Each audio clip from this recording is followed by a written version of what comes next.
Did you pull a bunch of all-nighters in college? Yeah. Yeah, I have never pulled an all-nighter. Yeah. My entire academic career, my strategy was go in well-rested and overconfident. Nailed it. Yeah, it's like, if it'd be like 10:30, I'm like, ugh, well, I'm just eating into sleep time at this point. I should probably go to bed. Do you feel like it paid off to pull those all-nighters? Yeah, Well- what was your GPA? I don't remember. I stopped the all-nighters after I dropped out of nursing school, so you tell me. Not a nurse.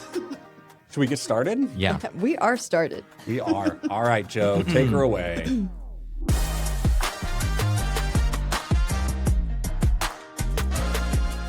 Hello and welcome to another episode of TPO Explains. I'm Joe, podcast producer here at The Pour Over, and I'm here with Jason, our founder and editor-in-chief, and Kathleen, our managing editor. So here's the idea behind the show. Our readers share which topics they want us to explore, and then we bring that to the podcast. Today's winner? Nobel Prizes. I'm excited to talk about this. Did you bring a Nobel Prize? No, I don't have one. Yeah, I left mine at home. Dang. Joe, what do you know? What is a Nobel Prize? When you bring up Nobel Prizes, there's a whole variety of them, right? Like there's the Nobel Peace Prize is the one that comes to mind. I feel like has the most fame and common knowledge. And then there's probably a Nobel Prize for science and other realms. So I think it's important to state there's many of them in different categories. Yeah? I don't know. Do you know how many? I don't know how many. What's your guess? I would guess, let's go with 5. Oh, Wow. Well, you and Alfred Nobel are in Yeah. alignment, but there are now 6. As of when? As of 1968. 1968. So for a while. All right, yeah. So I'll go through them real quick. There's physics, chemistry, physiology, or medicine for those of us who weren't pre-nursing, literature, peace, and then economics was added later in 1968 by the Swedish Central Bank. Those are the 6. Those are the 6. They were outlined in Alfred Nobel's will. So. All right. Well, that gets into the next question, Kathleen. Why did they start? Or when? When did they start? Any idea? When was the first Nobel Prize? 1951. Warmer. Colder. Colder. 1932. Keep going. 1915. Almost there. 1905. Oh, 1901. So talk about the first one. Okay, I really want to talk about this guy, Alfred Nobel. So the first Nobel Prizes were awarded December 10th, 1901, on the 5-year anniversary of the death of Alfred Nobel. So I mentioned they were kind of outlined in his will. Can we talk about the legend? Yeah, do it. So legend has so Alfred Nobel. I'm about to blow your mind. Okay, he was you'll see why. He was a Swedish chemist, engineer, inventor. He accumulated a lot of fat stacks, as they say, throughout his life. He made a lot of money. Made a lot of money. He had like 355 inventions, mostly in like explosives and detonators. His most famous invention, any ideas? Dynamite. Dynamite. Yeah. The inventor of dynamite went on to create a Peace Prize. So legend has it that in 1888, 8 years before he actually died, he was shocked to read his own obituary in a newspaper. It was actually an obituary for his older brother, but it kind of got him thinking, like, how are people going to think about me when I've gone? Because the article was titled, "The Merchant of Death is Dead." And he was just kind of like, wait a second, that's not how I want to be remembered. Okay, so question. I didn't read much about this. Was the obituary wrong? Like they had like ascribed his invention and accomplishments to his brother? I think they thought that he had died, but it was his brother who had died. Got it. Yeah. So a year before he died for real, he made a new will with some new plans that almost no one knew about. And it was a little bit controversial because his relatives were a little bit surprised when The They will didn't get all his money. The will said that 94% of his assets, so it would have been more than $232 million in today's money, Wow. should be converted into a fund that would then be invested to establish 5 Nobel Prizes. So he dies, and then it takes a year for this to be legally approved because they're just like, wait, we have to create a foundation? Like, who's involved? And then 4 years later, the foundation takes form and gets to award him. So, All right. So, and importantly, the will outlines 5 Nobel Prizes. Right. Physics, chemistry, medicine, literature, and peace. And those are funded through the Nobel Foundation, which is funded by his estate. Then, 70-ish years later, we have in 1968, the Swedish Central Bank establishes the Nobel Prize in Economics. And so the economics is administered by the Nobel Foundation. They have brought it into the fold, and it's the 6th one that is awarded in the same way, which we'll talk about. But it is funded by the Swedish Central Bank. And so there's some distinction there.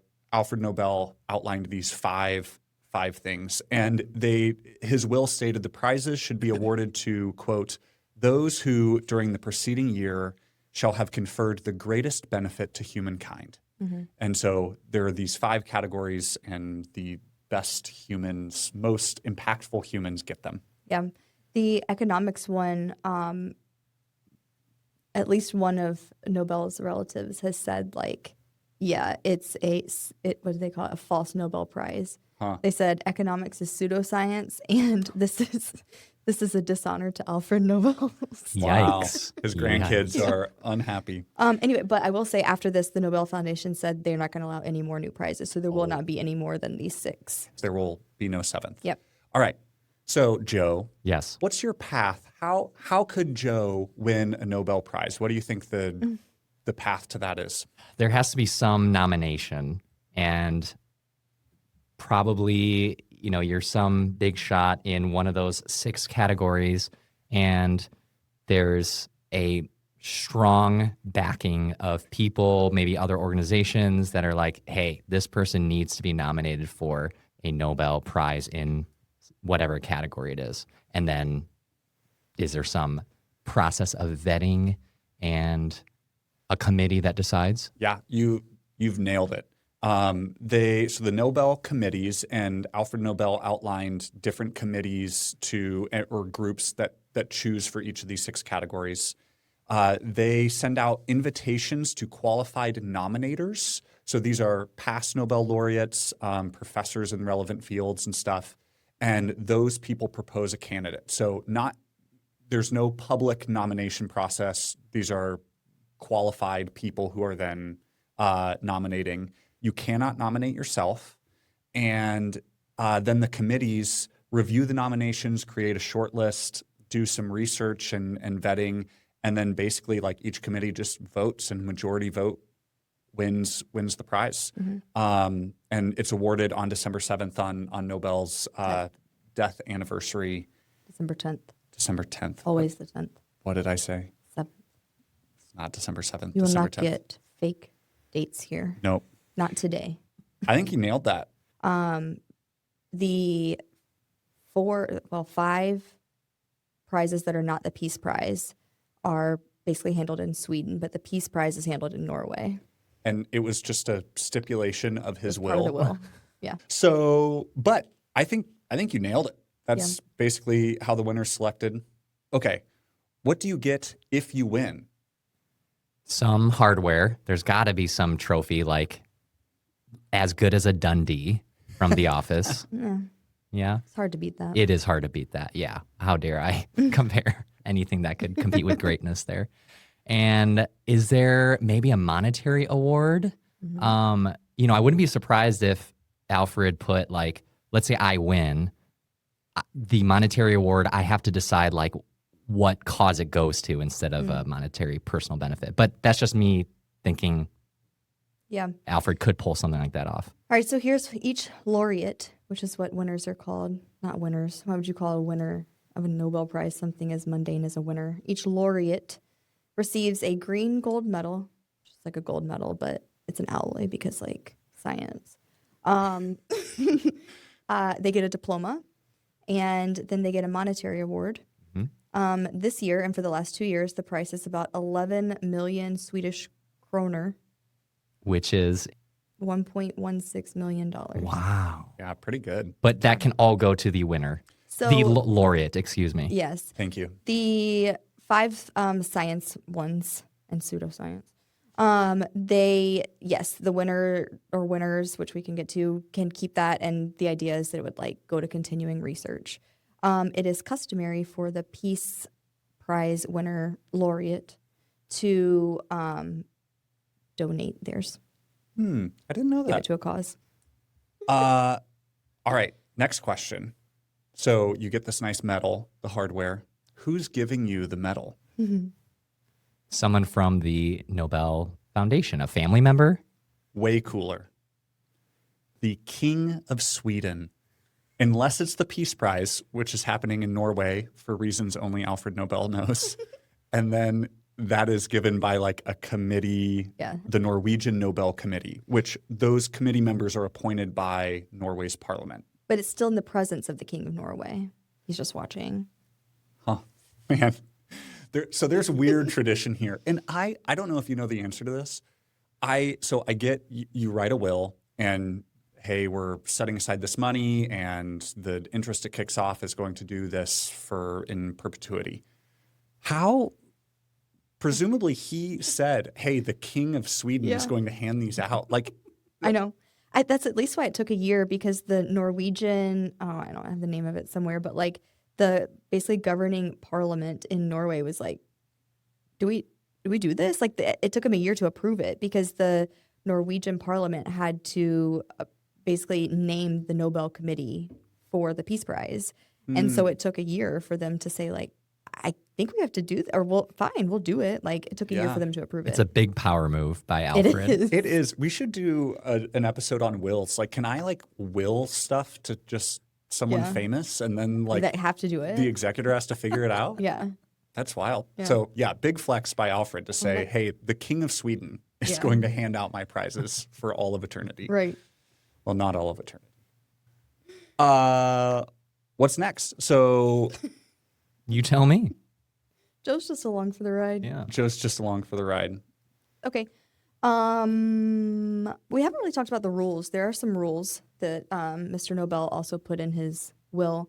So I know you mentioned like the nominations. Interestingly, all nominations for a prize are sealed for 50 years from the awarding of that prize. So you cannot know any information about who nominated whom, who was nominated or why, or any of the information about the vetting process for 50 years.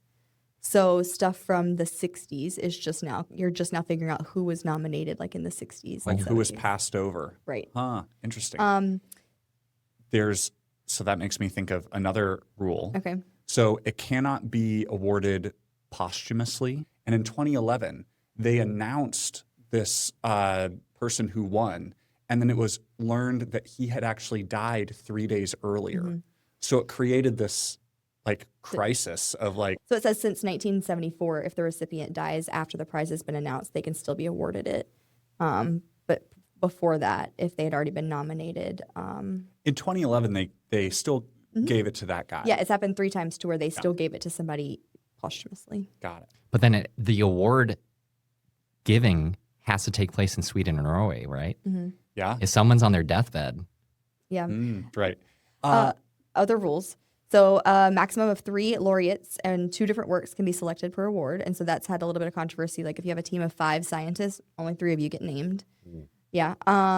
It cannot be revoked. So if your work has been proven false or if you do something crazy, that's just life. You still get your award. I love that. I love the simplicity of like, hey, we made the best decision with the info we had, and it just is. We're not going back. We're not going to try to figure out how to rewrite history. And it has created controversy because there have been people who, Yeah. There was like a woman who was awarded, and then like years later, she was involved in some politics that it was really controversial. And people were like calling for her to be stripped of it. And they're like, yeah, we don't do that. So, Yeah. I mean, there have been other controversial figures we can talk about, but the last rule is just that except for the Peace Prize, awards can only be given to individuals. So you can't just name like a school of medicine for their work or anything. Right, but you can, like the Red Cross has won the Peace Prize, so you can give an organization the Peace Prize. Oh. Joe, can you name any Nobel laureate? I cannot think of. Okay, I cannot name anyone off the top of my head. The oldest person was 97. He received the prize in chemistry. And I'd love to tell you his name. Please. John B. Goodenough. I swear What? that's his name. John B. Last name Goodenough. And you know what? He was. At 97. Good for him. Wow. He did it. So I could only name one, and it was because there was some controversy. President Obama won the Peace Prize. And the controversy was that nominations have to be in by January 31st. And he was inaugurated as president on January 20th. So by the time he was nominated, he had at most been a relevant figure for 11 days. And he even said, like, yeah, I don't totally know what I did to like deserve this, and has made jokes about it. So because of that, I knew him. I don't know. Other controversial recipients include Henry Kissinger and Lo Duc To, I think is his name, Le Duc To, for Vietnam War, but it was controversial because people didn't think Kissinger actually was propagating peace. And at the time when it was announced, like the two sides were still engaging in hostilities. But you can't take it back. You can't take it back, but 2 Norwegian Nobel Committee members did resign because they won. Ooh. And then another one is 1994, Yasser Arafat, I know his name, and two other guys were awarded the Peace Prize for their efforts making peace between Israel and Palestine. And immediately after that was announced, one of the 5 council members or committee members resigned. So there have been some yes, hot takes from the Nobel Committee. it's also controversial who hasn't won. Is there, when you think Peace Prize, name a couple of people who come to mind. Greta Thunberg. Gandhi. No. Oh, Gandhi. didn't she win? I don't know. She Only might ask me about what I wrote down. Okay. That'd be great. Gandhi has never won. He was nominated 5 times, but never won. And in 1948, the year he died, or was assassinated, right? I think he was assassinated. The Norwegian Nobel Committee said no award would be given that year because there was no suitable living candidate. And they went on to say, one of the committee members, or the secretary of the committee, went on to even say, like, the greatest omission in our 106-year history was leaving Gandhi out of the list of laureates. All right, I have a question for you. Okay. Is it on my papers? I don't know. Okay, we'll I find out. didn't read through all your notes. They were too much. Nobel said it's for things that were done in the last year. Yeah. And it feels like I hear a lot of people getting credit for breakthroughs that happened decades ago. Yeah. He did. It was supposed to be the preceding year, and there was somebody who won, and then their work was discredited. So the committee kind of said, so they ended up kind of amending the interpretation, have kind of changed it to say it needs to have been the year when the full impact of the discovery has become evident. So to avoid repeating the embarrassment of discredited discoveries and recognize scientific discoveries that have withstood the test of time, it is once the evidence of something being good has been a year, then they can give it to them. Sure. That feels like a nice loophole, but I understand why it exists. Yeah. What other questions? I think that was all I had. I will allow you 30 seconds to say one thing that we did not get to that you want to say. Or you can also pass. I would never pass. Okay, so there have been 2 Nobel Prize medals that were dissolved to keep them hidden from the Nazis during World War II. 2 winners sent them to like a friend of theirs who was a chemist, and he dissolved it basically. The Nazis came in, couldn't find it because it was in a solution. Oh, the actual metal. The actual metals were dissolved. And so 2 German physicists send their metals to a Danish physicist for safekeeping. Denmark is invaded. Anyway, he dissolves the metals in a mixture of acids. So it's on the shelf in a flask, just dissolved. And the Nazis search his lab but can't find it because they don't realize that it's gold in there. And then after the war, they take the solution, give it back to the Nobel Foundation, and then they recast the medals for the original winners. Wow. From the solution. From the solution. That was worth. Was that worth it? That was worth it. Okay. Man, It doesn't mean you get another. It does. There's 2 more. Okay. A Russian laureate and an American laureate had their medals mixed up in 1975, but it was the Cold War, and so it took them 4 years to actually, through diplomatic efforts, get it back to the right people. And then in 2011, a Nobel Prize medal in Fargo, North Dakota, went through the X-ray machine in an airport and turned up completely black. And so TSA was like, "What's going on?" And the owner was like, "Oh, I received this medal from the King of Sweden." And the people were like, "Okay, and why'd they give that to you?" And he goes, "Because I helped discover the expansion rate of the universe and that it was accelerating." And they're like, "Okay." It was like this big kerfuffle. Is that a thing? He just goes from being in a room with people with royalty. with royalty and people that understand the Fargo. gravity of his accomplishment to the TSA in Fargo, that sounds like the most made up tale ever. The King They're of like, Sweden. "Sure, the King of Sweden gave Yeah. you this." Oh, Yeah, fascinating. fascinating. Joe, any big takeaways or things that will stick out? I'm just so impressed with Alfred to think through all of these different facets of the awarding process, the committee, the rules. He just had a lot of thought through everything. And I'm just really impressed by that. It's a very intricate process. It is. It's just, I don't know, it sounds like a movie where somebody has thought about this game that he wants people to play in his last will. And I don't know. And now you hear about Nobel Prizes every year and you can know that it's more intricate than you probably ever thought. Yeah. What's our Christian perspective? I was waiting for you guys to tee that up. I was hoping that you had one. The only thing I've really thought about is man, this is so cool. These people are given awards for significant, the greatest benefit on mankind.